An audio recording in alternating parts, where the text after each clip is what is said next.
like IMF, FSB, OECD are all being discussed on various issues, and on crypto, IMF and FSB have also given their synthesis paper. Hey guys, welcome back. तो finally यहाँ पर FSB और IMF ने अपना synthesis paper submit यहाँ पर कर दिया। और ये सिंथेसिस पेपर काफी इंपॉर्टेंट है क्योंकि G20 की अभी जो इंडिया की प्रेसिडेंसी चल रही है, वहां पर इंडिया की रिक्वेस्ट थी कि क्रिप्टो को लेके भी यहाँ पर रिकमेंडेशंस एंड कैसे हमको आगे मूव करना है उसके बारे में सिंथेसिस पेपर को यहाँ पर सबमिट किया जाए। और वही सिंथेसिस पेपर जो है अब फाइनली यहाँ पर आ चुका है, जहां पर करेंटली आप देख सकते हैं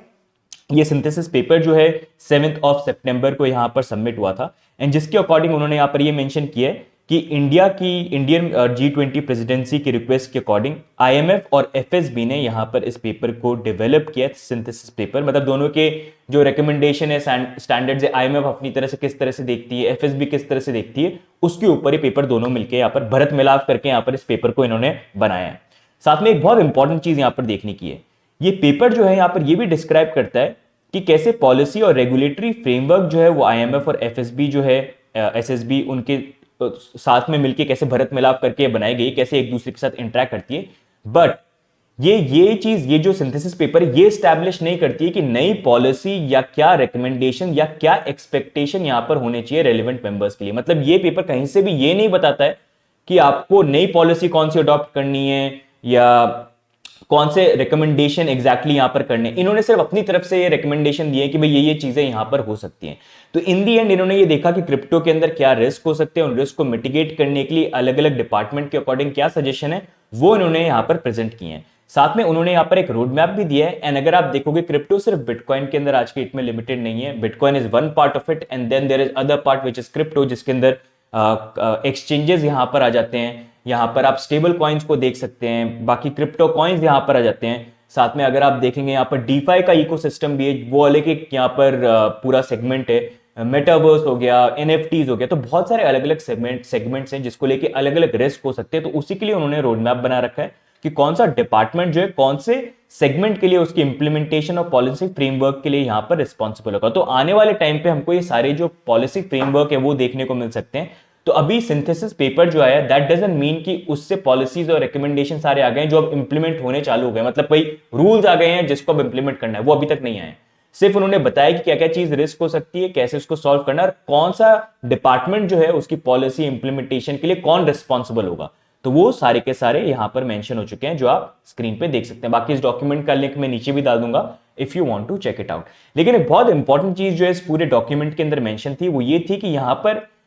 एफएसबी, आईएमएफ ये और बाकी डिपार्टमेंट जो ये तो रियलाइज करते हैं कि जब क्रिप्टो की बात आती है तो ब्लैंकेट बैन जैसा इंडिया के अंदर आरबीआई ने लगाया था वो सही नहीं है। It can be a big mistake, क्योंकि जब वो होता है तो पूरा जो इंटायर सेक्टर है उसको एक तरह से ब्लैक मार्केट में या ग्रे मार्केट में पुश करने की पॉसिबिलिटी ज्यादा हो सकती है। एंड वो एक तरह से इलीगल तरीके से चीज लोग करना और मतलब उनको पुश कर सकते करने के लिए। And Indian it can become more costly, जिसके बारे में जब इनिशियली ये बैंकिंग बैन आया था हमने भी यही चीज बोली थी कि भाई अगर आप गुड एक्टर्स को भी उनको इस तरह से रोकने की कोशिश करोगे तो उनको भी आप धक्का मार दोगे एक तरह से इलीगल तरीके से चीजों को करने के लिए। एंड वही पॉसिबिलिटी यहां पर हो सकती है जो उन्होंने यहां पर बोला है कि ब्लैंकेट बैन अच्छा नहीं है, वो इनफैक्ट कॉस्टली हो जाएगा और हम लोगों के लिए सोल्यूशन नहीं है। मतलब लोग और छुप के यहां पर चीजों को करने की कोशिश करेंगे। बट ओवरऑल बाकी यहां पर अगर हम पूरा डॉक्यूमेंट को देखते हैं तो इस डॉक्यूमेंट के अंदर उन्होंने काफी रिस्क के बारे में बात करी। साफ साफ इन्होंने ये चीज बोली है, इनका बोलना ये कि क्रिप्टो इमर्जिंग टेक्नोलॉजी है, डेफिनेटली इट्स देयर। मतलब उनके अकॉर्डिंग अगर क्रिप्टो नहीं होता they would have been happy, लेकिन वैसा है नहीं, टेक्नोलॉजी आ चुकी है, ये रोक नहीं सकते। तो ये रियलाइज करते हैं बैन नहीं कर सकते, लेकिन ये रिस्क काफी ज्यादा इन्होंने यहां पर देखे। जैसे इन्होंने ये रिस्क देखा है कि कैपिटल आउटफ्लो जो है कंट्री का वो काफी हो सकता है। अगर लोग क्रिप्टो को यूज करेंगे तो ट्रांसफर करने के लिए क्रिप्टो यूज हो सकता है। साथ में उन्होंने क्रिप्टो के बारे में ये भी बात करी कि एज अ करेंसी अगर यूज होने लग जाए तो वो सही नहीं, क्योंकि सॉवरेन करेंसी जो होती है हर कंट्री की उस पर नेगेटिव इंपैक्ट आ सकता है। तो करेंसी वाली चीज जो है वो यहां पर सही नहीं बैठेगी। साथ में स्टेबल कॉइन्स के बारे में उन्होंने बात करी कि अगर स्टेबल कॉइन्स यहां पर आ जाएंगे तो वो भी इन अ वे सही नहीं है। तो ओवरऑल इन पूरे रिकमेंडेशंस के अंदर इन्होंने जो बात करी, इन्होंने उन रिस्क के बारे में बात करी कि एग्जिस्टिंग बैंकिंग सेक्टर या फाइनेंशियल सेक्टर जो है कैपिटल आउटफ्लो वो कैसे नेगेटिवली इंपैक्ट हो सकता है और कैसे उसको रोकने के लिए हम यहां पर चीजों को कर सकते हैं। अब बेसिकली सिस्टम ये एफएसबी, आईएमएफ जब ये क्रिप्टो रेगुलेशन लेके आ रहे हैं तो they are not happy. They don't want कि क्रिप्टो भाई मतलब अच्छी तरीके से फले फूले, they don't want it as a currency, they don't want कि एग्जिस्टिंग फाइनेंस सिस्टम का एक ऑल्टरनेट सिस्टम बन जाए। लेकिन ये बड़े उस तरह से कोई चीज हो जाए उससे पहले कंट्रोल करने की भी कोशिश करें, जहां पर नेगेटिव चीजें जो हो सकती है, बैड एक्टर्स जिस तरह से यूज करते हैं उसको रोकने के लिए तो चीजें लेके आए, लेकिन उससे बड़ा कंसर्न ये भी है कि यहां पर कैपिटल आउटफ्लो और एक एग्जिस्टिंग फाइनेंशियल सिस्टम जो है जिसमें गवर्नमेंट कंट्रोल ज्यादा होते हैं, सेंट्रल बैंक के कंट्रोल ज्यादा होते हैं, उसके साइड में एक पैरेलल अलग से फाइनेंशियल सिस्टम नहीं बन जाए जहां पर कोई सेंट्रल अथॉरिटी यहां पर नहीं हो, जिसको वो बोल रहे हैं कि यहां पर लोगों के फंड्स रिस्क पे आ सकते हैं, वॉलेटाइल एसेट है वो। But the real factor is this, they don't want कि existing financial system which is controlled उसके पैरेलल एक यहां पर सिस्टम बन जाए जहां पर कोई सेंट्रलाइज पार्टी नहीं है and they don't have any control on it. तो वही वो चीज जो है वहां पर अब कंट्रोल लाने की कोशिश कर रहे हैं, जहां पर अब ये रिकमेंडेशन विद टाइम हमको देखने को मिलेंगे। एक इंपॉर्टेंट चीज इन्होंने यहां पर ये भी बोली कि ये जो रिकमेंडेशन है आईएमएफ और एफएसबी के, ऐसा नहीं है अगर ये कुछ रिकमेंड कर रहे हैं कोई चीज बोल रहे हैं तो कंट्री को वैसा का ही वैसा इंप्लीमेंट करना पड़ेगा, नहीं। हर कंट्री का इकोनॉमिक कंडीशंस डिफरेंट है, अलग तरीके से चीजें हैं, तो हर कंट्री अपने अकॉर्डिंग कर सकती है, लेकिन एक बेसिक स्टैंडर्ड दे देंगे कि भाई अगर आप कर रहे हो तो ये बेसिक चीजें आपको करनी चाहिए, अगर नहीं कर रहे हो तो मतलब वो बेसिक की इतना बेसिक कर लो, बाकी तो हर कंट्री अपने अकॉर्डिंग यहां पर कर सकती है। अगर कल को किसी कंट्री को पसंद नहीं आता है तो रोकने के लिए भी अपनी तरफ से बैनिंग या कोई सोल्यूशन जो है वो ला सकते हैं, जो इन्होंने एक तरह से बोला है कि इट्स नॉट सेंसिबल, जो आई होप G20 के नेशन जो है यहाँ पर कहीं ना कहीं अंडरस्टैंड करते हैं। तो ओवरऑल ये यहाँ पर सिंथेसिस पेपर आया, आने वाले टाइम पे देखना ये है कि किस तरह से चीज होगी, because this gives a clear idea कि आने वाले टाइम पे ना, अभी अगर हम क्रिप्टो की बात करेंगे तो क्रिप्टो में पहले क्या था कि रूल्स एंड रेगुलेशंस नहीं थे। जब भी कोई नया सेगमेंट आता है, सेक्टर आता है, तो उसके अंदर होते नहीं, क्योंकि वो नई टेक्नोलॉजी आती है, इतनी सारी चीजें हो सकती हैं। लेकिन जब वो टेक्नोलॉजी ग्रो करती है, वो सेक्टर ग्रो करता है, तो उसके बाद धीरे धीरे समझ में आता है क्या क्या रिस्क हो सकता है और कैसे उसको रोकने के लिए रूल्स यहाँ पर आ सकते हैं। और वही जो रूल्स है अब यहाँ पर इंप्लीमेंट करने की कोशिश करी जाएगी, जैसे सारे एक्सचेंजेस जो है उसके ऊपर केवाईसी करना, ट्रैवल रूल जो बहुत पहले एफएटीएफ ने इंप्लीमेंट करने के लिए बोल दिया था, काफी कंट्रीज कर भी रही हैं, साउथ कोरिया, जापान, बाकी काफी कंट्रीज कर रही हैं, तो वो भी इंडिया में भी हमको देखने को मिल सकता है कि अगर आप किसी वॉलेट में ट्रांसफर करते हो तो किसका वॉलेट है वो केवाईसी होनी है, और ये सारी चीजें इंपॉर्टेंट है, ताकि कल को ऐसा नहीं हो कि गलत वॉलेट में आप ट्रांसफर कर रहे हो, गलत चीजों के लिए यूज कर रहे हो, पता चले यहाँ से आप पैसा आपको बाहर भेजना है तो आप सीधे ट्रांसफर कर रहे हो, जो क्रिप्टो से हो सकता है। तो कैसे रोकेंगे, कैपिटल आउटफ्लो कैसे रोकेंगे, तो उसके लिए केवाईसी होनी चाहिए कि किसको भेज रहे हो, कौन है वो बंदा, कहाँ रहता है, क्या है, क्योंकि अगर वो नहीं हुआ तो कोई भी चाहे तो क्रिप्टो से पैसा बाहर भेज सकता है डेफिनेटली, एंड जो थ्रेश होल्ड है उसको भी क्रॉस कर सकता है। तो कैसे उसको रोकेंगे, तो उसके लिए ये पूरे रेगुलेशन आएंगे, साथ में डीफाई का इकोसिस्टम, क्योंकि क्रिप्टो की जब हम बात करते हैं हम डिसेंट्रलाइजेशन की बात करते हैं, डीफाई की बात करते हैं, डिसेंट्रलाइजेशन की बात करते हैं। तो अगर डिसेंट्रलाइजेशन आ गया जिसपे कोई रूल्स एंड रिस्ट्रिक्शंस नहीं होंगे तो ये सारे जो वो रिस्क रोकना चाहते हैं वो पॉसिबल नहीं हो पाएगा। तो इसलिए डीफाई को लेके भी हमको बहुत सारे रिस्ट्रिक्शन देखने को मिलेंगे, जहां पर इन अ वे डीफाई जो है वो डीफाई नहीं रहने वाला है। This is where we heading, and इसलिए हमको आने वाले टाइम पे भी चीजें जो है ऐसी देखने को मिल जाएंगे। बट स्टिल कंपेयर टू आज से 10 साल तो नहीं, आज से कुछ साल पहले, आप 2018-19 का टाइम मान लीजिए,